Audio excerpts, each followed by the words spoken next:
Okay.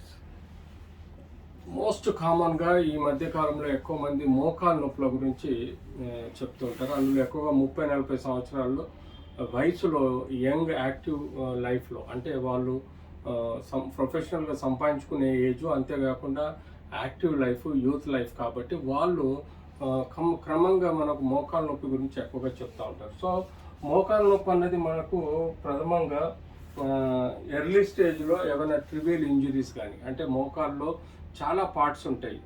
అందులో ఏ part damage అయినా కూడా మోకాల్లో పొరలు దెబ్బతినడము, లిగమెంట్స్ దెబ్బతినడము, మెనిస్కై లాంటి ప్లేట్స్ దెబ్బతినడం, అంతేకాకుండా బొక్క క్వాలిటీ, విటమిన్ డి, కాల్షియం లాంటివి డెఫిషియన్సీ ఉంటే ఎముక వీక్నెస్ వల్ల పెయిన్ రావడము, చిన్న చిన్న ఇంజురీస్ తగలడము, మేజర్ ఫ్రాక్చర్స్ అవడము, ట్యూమర్స్, ఈ ఏజ్లో కొన్ని ట్యూమర్స్ కూడా వచ్చే ఆస్కారం ఉంటుంది మోకాలు చుట్టూ.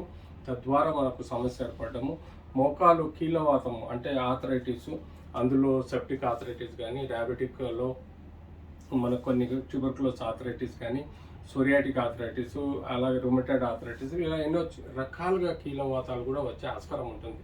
సో 30-40 వయసులో తీసుకోవాల్సిన జాగ్రత్తలు యూజువల్గా మనం తీసుకోవాల్సిన న్యూట్రిషన్ సమపాలల్లో ప్రోటీన్,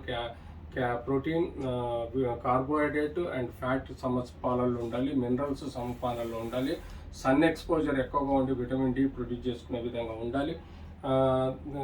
యూజువల్గా ఆ మోకాలు సంబంధించిన బేసిక్గా కంప్లైంట్స్ ప్రాపర్ హిస్టరీ తీసుకోవాలి. మోకాలు ఎగ్జామిన్ చేసి మోకాలు లోపల ఏవైతే ఇంపార్టెంట్ పార్ట్స్, లిగమెంట్స్ ఉంటాయో అవి సరిగ్గా ఉన్నాయా, మెనిస్కే సరిగ్గా ఉన్నాయా లేదా అనేది చెక్ చేసుకోవాలి. క్లినికల్గా ఒక డయాగ్నోసిస్ వచ్చినప్పుడు బేసిక్ ఎక్స్రే మనం తీసుకుంటాం. ఆ ఎక్స్రేలో మనకు ఎముక అరిగిందా లేకపోతే లోపల పార్ట్స్ ఏమైనా దెబ్బతిన్నాయా అన్నది చూడాలి. దానికి తోడు ఎంఆర్ఐ లాంటిది చేసి ఎంఆర్ఐలో ఆ ఇంజురీస్ మనం చూసుకోవాలి. ఆ ఇంజురీస్కు తగ్గట్టుగా మనం ట్రీట్మెంట్ ఇవ్వాల్సిన అవసరం ఉంటుంది. సో ఎంఆర్ఐలో మనకు ఇంటర్నల్ పార్ట్స్ డ్యామేజ్ అయితే తెలుస్తుంది. ఎక్స్రే, సిటీ స్కాన్లో మనకు బోనీ ఇంజురీస్ అయినవి కూడా మనకు తెలుస్తుంది. బేసిక్గా ఆ ఏజ్లో అరిగే ఆస్కారం తక్కువగా ఉంటుంది. ఎబో 50 ఏజ్లో ఎముక అరిగే ఆస్కారం ఉంటుంది కాబట్టి దానికి వరి అవసరం అన్లెస్ అంటే ఆథరైటిస్ ప్రాబ్లం డెవలప్ అయ్యింది.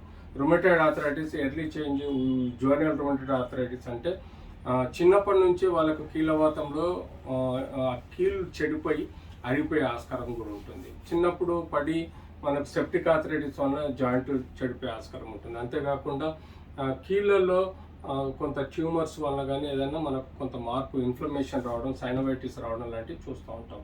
సో ఇలా స్పెసిఫిక్ ఆథరైటిస్ని కూడా మనం రూల్ అవుట్ చేసుకోవడానికి రక్త పరీక్షలు, ఎంఆర్ఐ, సిటీ స్కాన్లు చేసి కన్ఫర్మ్ చేసుకోవాల్సిన ఉంది. వన్స్ ఇట్ ఈస్ కన్ఫర్మ్, ఆ డిజీజ్ ప్రకారం మనం ప్రాపర్ కేర్, ఇనిషియల్గా ఎలాంటి మోకాలు నొప్పి అయినా దానికి ప్రాపర్గా రెస్ట్, బ్రేసు, మెడిసిన్స్, పెయిన్ కిల్లర్స్ ఇవ్వడం, స్పెసిఫిక్గా ఒక డయాగ్నోసిస్ వస్తే దానికి యాంటీడోటు, రుమటాయిడ్ అయితే దానికి ఇవ్వాల్సిన యాంటీడోట్స్, సోరియాటిక్ ఆథరైటిస్ అయితే దానికి సంబంధించిన యాంటీడోటు, గౌటీ ఆథరైటిస్ అయితే దానికి సంబంధించిన ట్యాబ్లెట్స్ కానీ పెట్టడం. దానికి తోడుగా మనం ఈ సెప్టిక్ ఆథరైటిస్, ట్యూబర్కులోస్ ఆథరైటిస్ లాంటి వాటికి కూడా పరిగణలోకి తీసుకొని వాటికి స్పెసిఫిక్గా ట్రీట్మెంట్ ఇవ్వాల్సిన అవసరం లేదు. అంతేకాకుండా ఆ యూత్లో మనం ఎక్కువగా ఎక్సర్సైజ్, కార్డిసెప్స్ ఎక్సర్సైజెస్ కానీ, వాకింగ్ కానీ, సైక్లింగ్ కానీ, మ్యారథాన్ కానీ, లేకపోతే స్విమ్మింగ్ కానీ లాంటి ఎక్సర్సైజెస్ చేస్తే తప్పనిసరి పరిస్థితుల్లో వాళ్ళకి మోకాళ్ళు నొప్పులు స్ట్రెంత్ అంటే జాయింట్ స్ట్రెంత్ మోకాళ్ళ నొప్పులు తగ్గే ఆస్కారం ఉంటుంది. స్పోర్ట్స్ యాక్టివిటీలో ఉన్న వాళ్ళకి అన్ని స్పోర్ట్స్ యాక్సెప్టబుల్గా ఉంటుంది.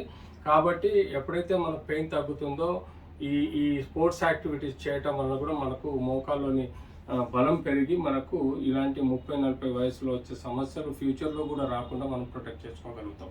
దానికి ఇవ్వాల్సిన బ్రేసెస్ కూడా సఫిషియెంట్గా ఇవ్వాలి. ఏదైతే ఎంఆర్ఐలో మనకు లిగమెంట్స్ ఇంజరీ ఉంటుందో వాటికి తగ్గట్టుగా మనం పర్టికులర్గా సర్జికలా, నాన్ సర్జికలా అన్నది డిసైడ్ చేసి ట్రీట్మెంట్ ఇవ్వాల్సిన అవసరం ఉంటుంది. ఇలా మనం పర్టికులర్గా స్పెసిఫిక్గా ట్రీట్మెంట్ ఇచ్చుకుంటూ 30-40 వయసులో వచ్చే ఆ మోకాలు సమస్యల్ని ఎప్పుడు మనం అసెస్ చేసుకు ఉంటే సో మనకు ఫ్యూచర్లో ఇలాంటి సమస్యలు రాకుండా, పెరగకుండా చూసుకోవాలి. ఆ ఏజ్లో మోస్ట్ ఇంపార్టెంట్గా బరువు పెరగకుండా చూసుకోవాలి. 5.5 హైట్ ఉన్న వ్యక్తి 55 నుంచి 62 కిలోల కన్నా ఎక్కువగా బరువు ఉండకుండా చూసుకోవాలి. జంక్ ఫుడ్ తినకుండా న్యూట్రిషియస్ బయోలాజికల్ ఫుడ్ బాగా తీసుకోవాలి. ఆర్టిఫిషియల్ కెమికల్ ఫుడ్స్ ఎక్కువగా అవాయిడ్ చేయాలి.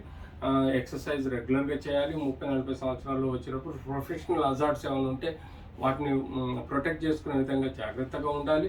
లెథార్జిక్గా ఉండొద్దు.